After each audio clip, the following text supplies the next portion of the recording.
ETF index mutual funds నేర్చుకుని stock మార్కెట్లో రాణించాలనుకుంటున్నారా? వెంటనే ఈ నెంబర్కి కాల్ చేయండి. And at the same time the best advocate అని చెప్పొచ్చు నాగరాజ్ గారు ఉన్నారు. నమస్తే సార్.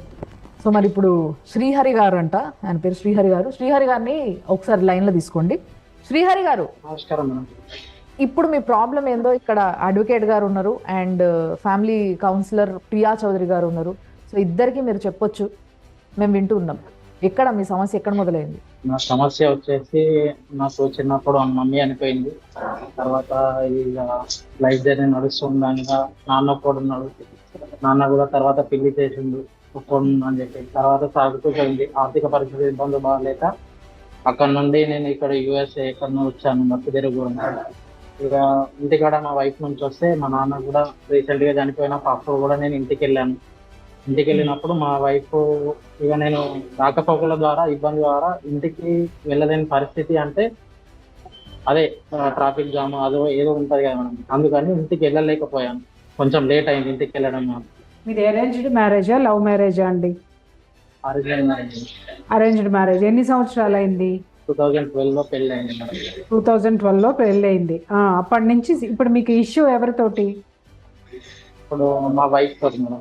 వైఫ్ తోటి. ఎక్కడి నుంచి స్టార్ట్ అయింది మీకు ఇష్యూ ఆమెతోటి? చెప్పండి. నేను మా నాన్న చనిపోయిన తర్వాత నేను మళ్ళీ రిటర్న్ యూఎస్ఏకి వచ్చాను. వచ్చిన తర్వాత అక్కడ ఏంటంటే ఫోన్ చేస్తే ఫోన్ బిహేవియర్ గా మాట్లాడడం. అంటే మీ వైఫ్ కి వీసా లేదా? లేదు మేడం. ఎందుకు తీయలేదు? స్టడీ లేదు కదా ఆమె కూడా, అందుకని చెప్పి తీయలేదు. ఇక కూతురు ఉంది అందుకని చెప్పి అక్కడ ఇంట్లో చూసుకోవడానికి ఉంటుంది అని చెప్పి అట్లనే ఉంచేసాను. మీరు 2012 లో వెళ్ళానని అన్నారు, అంటే ఇప్పటికి దాదాపు 11 years మీరు అక్కడికి వెళ్ళి. 11 years ఆవిడ ఇక్కడే ఉన్నారు. ఎందుకు అంత గ్యాప్ ఎందుకు వచ్చింది మీ ఇద్దరి మధ్య? 14 లో ఒక బాబు పుట్టిండు. బాబు కూడా చనిపోయిండు. చనిపోయిన తర్వాత ఆర్థిక పరిస్థితులు ఇబ్బందులు బాగలేక నేను ఇక్కడికి వచ్చేసాను. డబ్బులు అది ఇవి పైసల గురించి ఇక్కడ ఇట్లనే డబ్బులకు ఇబ్బంది అయితే ఏదైనా ఒక ప్లాన్ చేసుకున్నాం, ఎటన్నా బయట దేశం ఎటన్నా వెళ్ళి వస్తుందాం అని చెప్పి గల్ఫ్ కంట్రీకి వచ్చాను మేడం. ఇట్లా వచ్చిన 1 year లోపు కొంచెము కన్నుకి పొరలాగా వచ్చి ఆపరేషన్ చేయాలని చెప్తే ఇక్కడ నుండి మళ్ళీ రిటర్న్ పంపించారు కంపెనీ. ఓకే. కంపెనీ రిటర్న్ పంపిస్తే రిటర్న్ వచ్చేసాను. కన్ను ఆపరేషన్ చేసుకున్నాను. అప్పుడు ఫిజికల్ గా కలిసినందు ద్వారా మా వైఫ్ ప్రెగ్నెంట్ అయింది. కంటి ఆపరేషన్ చేయించుకున్నారు, తర్వాత హ్యాపీగా ఉన్నారు. So she became pregnant. Okay okay. Yes madam. తర్వాత ఇక కన్ను ఆపరేషన్ అయిపోయిన తర్వాత మళ్ళీ నేను రిటర్న్ వచ్చేసాను. ఇప్పుడు సమస్య ఎక్కడ మరి?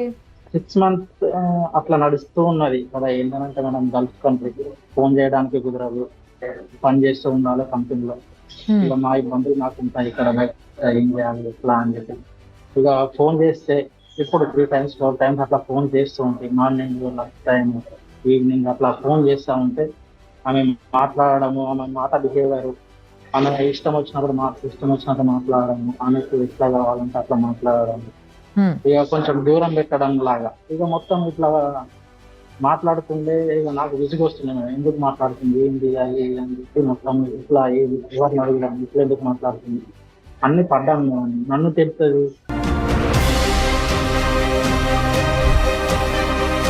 ఎందుకు తిడుతున్నారు మిమ్మల్ని ఆవిడ?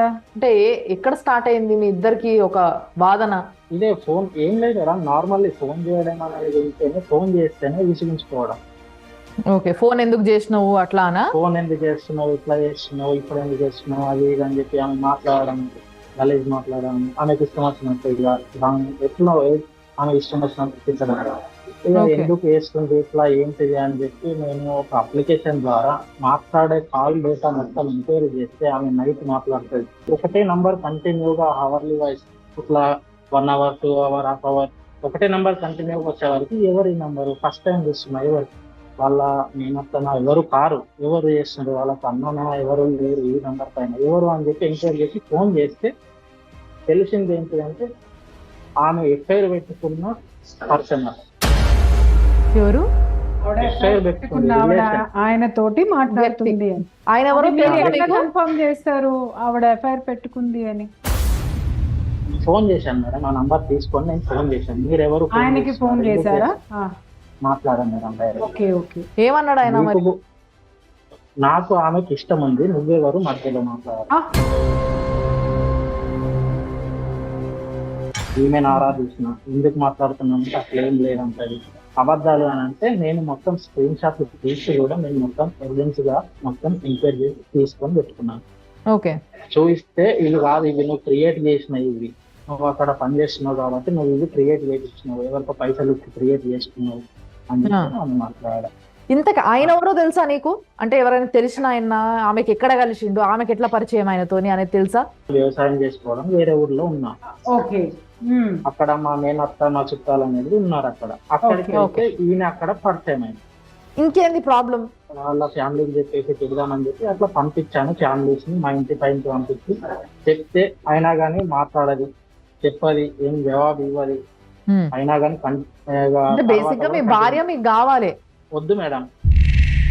మరి వద్దన్నప్పుడు ఆవిడ ఎలా మోసం చేసింది అనేది, తన ఆవేదన ఏంటి అనేది చెప్తున్నారు ఆయన. మా పెద్దనాన్న భార్య ఇంట్లోనే ఉంటది, నా ఇంటి పైన ఉంటది, అక్కడనే ఉంటది.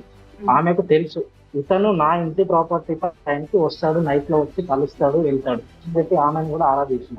తీసి ఆమె ఏం చెప్పిందంటే నిజమే అని అంటే, నువ్వు వద్దు తల్లి, దండం పెడతావు, నాకు ఇంతగానో ఉంది, ఏదో ఉన్నది, ఒక గుంటున్నా ఏది ఉన్నా లేకున్నా నా సొంతేది నావు అని చెప్పి, నువ్వు నాకు అవసరం లేదు, నువ్వు వెళ్ళిపోతావు అనుకుంటే వెళ్ళిపో.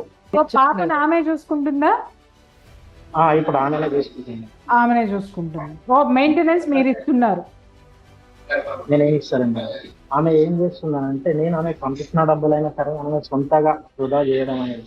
ఆ పాప కూడా ఇప్పుడు ఏంటంటే మేడం, ఆ పాపను తిట్టడం ఒక ఎట్లా తిట్టడం అని అంటే మొత్తం అంతా గలీజ్ మాటలు తిడుతుంది ఆ పాపను. ఎన్ని ఇయర్స్ అండి ఆ పాపకి? ఎన్ని ఇయర్స్? 17 లో పుట్టిందండి. 6 years. 6 years. నువ్వు వద్దు ఇంటికాడ, ఇక్కడ ఏం అవసరం లేదు అని చెప్పి ఆమెకు చెప్తే ఆమె ఏం చేసిందంటే అతనితోటి పాపను ఇంటి దగ్గర ఎద్దబెట్టి అతని దగ్గరికి వెళ్ళిపోయింది. మనం పాపని ఇంట్లో వదిలేసి వెళ్ళిపోయిందంట. ఎవరి దగ్గర వదిలేసింది?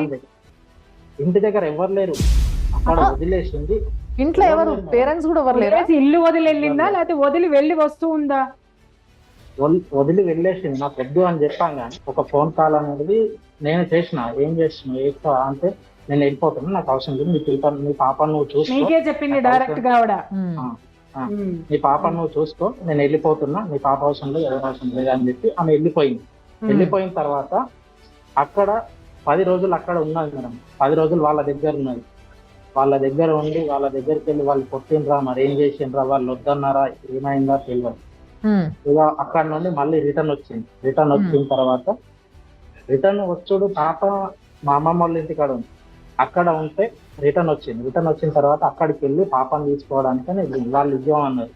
ఇక నేను ఏమనలేదు. ఇక ఆమె బలవంతంగా పాపను తీసుకొని వెళ్ళిపోయింది. వెళ్ళిపోయిన తర్వాత నేను అప్పుడు మళ్ళీ వెకేషన్ పెట్టుకొని లీవ్ పెట్టుకొని మళ్ళీ నేను ఇంటికి వచ్చాను. నేను నువ్వు అవసరం లేదు, ఏదో డైవర్స్ చేద్దాం, కేసు వేసుకుందాము, ఇట్లా ప్రూఫ్స్ ఉన్నాయి అని చెప్పి మాట్లాడదాం అని చెప్పి ఇట్లా కేసు వేద్దామని అడ్వకేట్ దగ్గరికి పోయినా. అతను డబ్బులు తీసుకున్నాడు, అతను ఏం కేసు టేకప్ చేయలేదు. మిమ్మల్ని అసలు పట్టించుకోలేదు? పట్టించుకోలేదు. నేను అతన్ని ఫాలో అయిపోయాను. అడ్వకేట్ ఎందుకు పట్టించుకోలేదు అని అడుగుతున్నారు. ఎందుకు? రీజన్ ఏంటి? అడ్వకేట్ గారు ఎందుకు తీసుకోలేదు మీ కేసు? ఏమో సార్. కరెక్టేనా మీరు చెప్పే ఇన్ఫర్మేషన్? కరెక్టే సార్. అంటే నువ్వు అమౌంట్ ట్రాన్స్ఫర్ చేసినట్టు ఏమన్నా ఉందా? అంటే ఫోన్ పే అట్లా ఏమన్నా ఫోన్ పే చేశాను సార్. మీ వైఫ్ కి కాల్ చేసినాం మేము. మీ వైఫ్ ఇప్పుడు ఫోన్లు ఉన్నది, మాట్లాడదాం. హలో, లావణ్య గారండి? ఎవరు?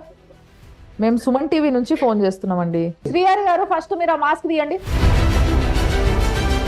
మీరు ఆయనని పెళ్లి చేసుకొని ఆయన సౌదీలు ఉన్నాగా మీరు ఇంకొకరితో ఇక్కడ సంబంధం పెట్టుకున్నారు అనేసి అంటున్నారు. ఫస్ట్ గొడవ అయింది, వెళ్ళిపోయింది. ఇప్పుడు సంబంధం ఏం లేదు, పెళ్లి చేసుకుంటాను వెళ్ళిపోయింది. ఇప్పుడు సంబంధం నాకు నా భర్తకి ఏం లేదు. ఇప్పుడు మళ్ళీ గెలిచి పెట్టుకుంటుండు.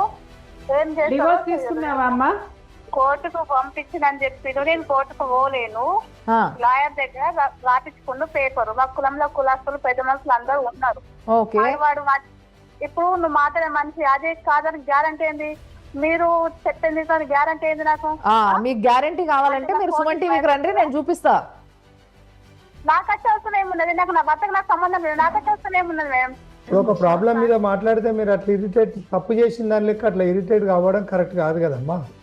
ఇరిటేట్ కాదు సార్. మా భర్త ఏమని చెప్పినప్పుడు నేను వెళ్ళిపోతున్నా, నాకు అమ్మా నీకు పెయిన్ ఉంటుంది, ప్రాబ్లం ఉంటుంది, కానీ జరిగింది నిదానంగా చెప్పురా, అట్లా ఏం లేదు. నిదానంగా చెప్తున్నా. పెళ్లి చేసుకుంటాను వెళ్ళిపోయిండు. సరే చేసుకో అని చెప్పిన. నా ఏమన్నారు వింటారు అందరూ. నేను పెళ్లి చేసుకుని ఇంట్లో ఉన్నా. రేట్లు వేసి ఇస్తాడు మా భర్త, రేట్లు వేసేయలేడు. అదే ఇంట్లో ఉండమన్నాడు. సరే అని అదే ఇంట్లో ఉంటున్నా. ఇప్పుడు పాపకు ఏమన్నా రాసిచ్చిండా, ఇల్లు గిట్లా రాసిచ్చిండా, ఇంత నెలకింత పంపిస్తానేమన్నా పెద్ద మనుషుల కాగితంలో రాసిచ్చిండా? అవును సార్, నెలకు పైసలు పంపిస్తా, ఇస్తానని నడుపుతా. పెళ్లి అయినాక పెద్దగైనాక పెళ్లి కూడా వేసిస్తాం, మొత్తం బాధ్యత నాదే అని అన్నాడు. దాని కాగితం మీద రాసుకున్నారా ఏమన్నా? రాసుకున్నారు. నాకు జిరాక్స్ ఇస్తా అంటే నాకు కూడా ఒరిజినల్ ఏమని మా వాళ్ళు అన్నారు. అంటే రేషన్ కార్డు ఇట్లా అవన్నీ ఇస్తా అని చెప్పిండు. లేకుంటే నేను వద్దన్నారు. ఇక నేను ఇయ్యలేనిగా, ఆయన నాకు జిరాక్స్ కూడా ఇవ్వలేదు. అమ్మ లావణ్య, ఒక్క విషయం చెప్పమ్మా. అసలు మీ ఇద్దరికి ఎందుకు మనస్పర్ధలు ఎందుకు వచ్చినాయి అమ్మా? వేరే వాళ్ళతో మాట్లాడని ఫోన్ కాంటాక్ట్ పెట్టిన దాని ద్వారా గొడవలు అయినాయి. లొల్లి పెట్టుకుని వెళ్ళిపోయాను. రింగ్స్ అయిపోయింది. కాదు నాన్న, నేను ఇక్కడ ఒక విషయం చెప్తున్నా. ఇప్పుడు మామూలుగా భార్యాభర్తల మధ్య ఏమవుతుందంటే, ఇప్పుడు వేరే ఎవరితోటైనా 1-2 నిమిషాలు మాట్లాడితే అదేం పెద్ద విషయం ఉండదు. 1-2 నిమిషాలు మాట్లాడినా కూడా అనుమానించే భర్తలు ఉన్నారు. ఓకే, కానీ అది మితిమీరి శృతి మించి మాట్లాడితే అది ఖచ్చితంగా గొడవలే అవుతాయి. ఇది పెళ్లి చేసుకొని ఒక బిడ్డను కనమ్మా ఈజీగా వదిలిపెట్టుకొని వెళ్ళిపోవడానికి ఏదో పక్కవాడితో మాట్లాడుతున్నాడు కాబట్టి నా భర్త వెళ్ళిపోయాడని చెప్పద్దు తల్లి.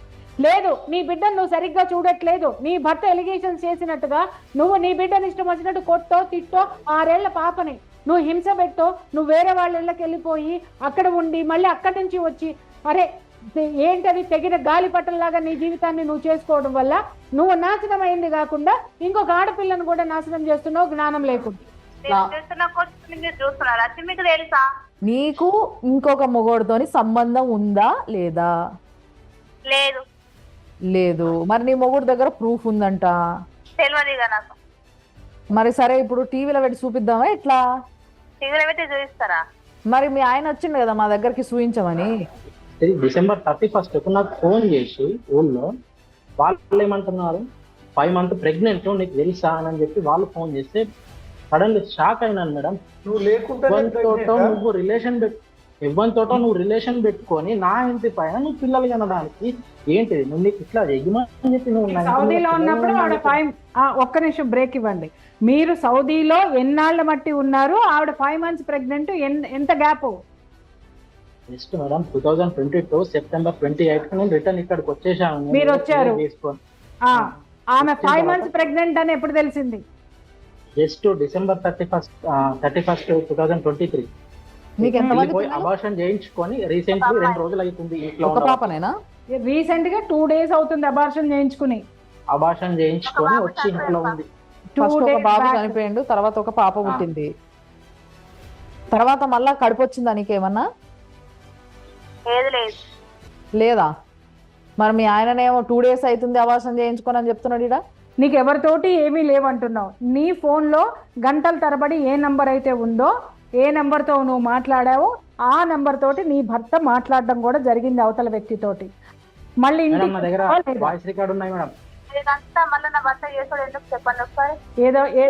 ఉన్నది చెప్పచ్చు కదా నాకు, అదేదో ఒకటి కంప్లీట్ చేసుకోవచ్చు కదా. ఏదంతా హలో, మరి ఇప్పుడు పరిస్థితి అయితే అర్థమైంది ఆమెతో మాట్లాడుతుంటే. ఇప్పుడు ఆమెకి ఫోన్ చేసినాము, కట్ చేస్తుంది.